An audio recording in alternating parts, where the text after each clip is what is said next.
Hello everyone.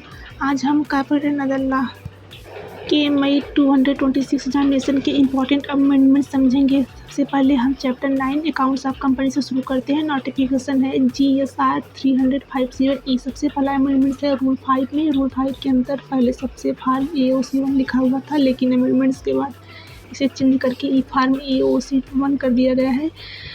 यह farm section 100(2)(3) subsection 3 के first provision से रिलेटेड है। इसका पर्पज है सब्सिडियरी, एसोसिएट और जॉइंट वेंचर कंपनीज के फाइनेंशियल स्टेटमेंट्स के साइलेंट फीचर देना। अब दूसरा अमेंडमेंट है रूल 8 सब रूल 2 में।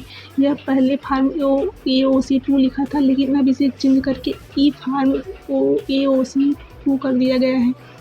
यह फार्म सेक्शन 188(1) के अंडर रिलेटेड पार्टी ट्रांजेक्शन की डिटेल देने के लिए यूज होता है। अब अगला अमेंडमेंट है रूल 8 सब रूल 5 क्लाज 10 में।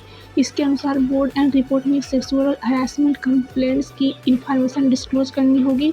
इसमें 3 डिटेल देनी होगी। सबसे पहला receive complaint during the year, second है disposal complaint during the year और थर्ड है ऐसे केस में जो 90 डे से ज़्यादा टाइम से पेंडिंग है।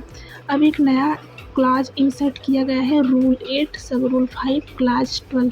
इसके अनुसार बोर्ड रिपोर्ट में कंपनी को स्टेटमेंट देना होगा कि उसने प्रोविजन की कंप्लायंस किया है। अब अगला अमेंडमेंट है रूल 12 सब रूल 1C जो न्यूली इंसर्टेड है। जब कंपनी AOC4, AOC4CFS, AOC4XBRL या AOC4NBFC फाइल करेगी, तब उसे अटैच करना होगा extract of board report, extract of audit report, extract of audit report consolidated और साइन फाइनेंशियल स्टेटमेंट की PDF कॉपी। अब बात करते हैं XBRL रूल अमेंडमेंट्स की। नोटिफिकेशन है GSR 371E।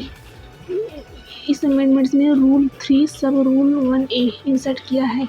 इसके अनुसार जो कंपनी AOC4XBRI फाइल करती है, उन्हें अटैच करना होगा sign financial statement, board report और ऑडिट रिपोर्ट। अब आते हैं चैप्टर 10 ऑडिट एंड ऑडिटर्स पर।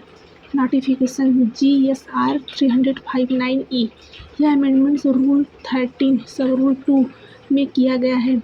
यह क्लाज D सब्स्टिट्यूट किया गया है। अब ऑडिटर को रिपोर्ट इलेक्ट्रॉनिक फॉर्म ADT4 में फाइल किया जाएगा और क्लाज E और क्लाज F को रूल से ओमिट कर दिया गया है।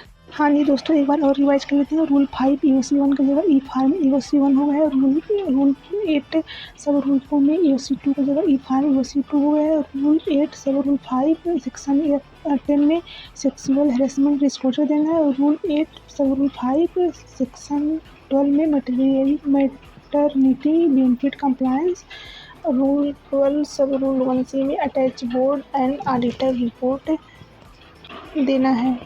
हाँ जी दोस्तों, ये थे मई 2026 एग्जामिनेशन के इम्पॉर्टेंट अमेंडमेंट्स। अगर वीडियो हेल्पफुल लगी हो तो लाइक करें, चैनल को सब्सक्राइब करें और ऐसे ही अपडेट के लिए जुड़े रहें। Thank you for watching. Bye bye.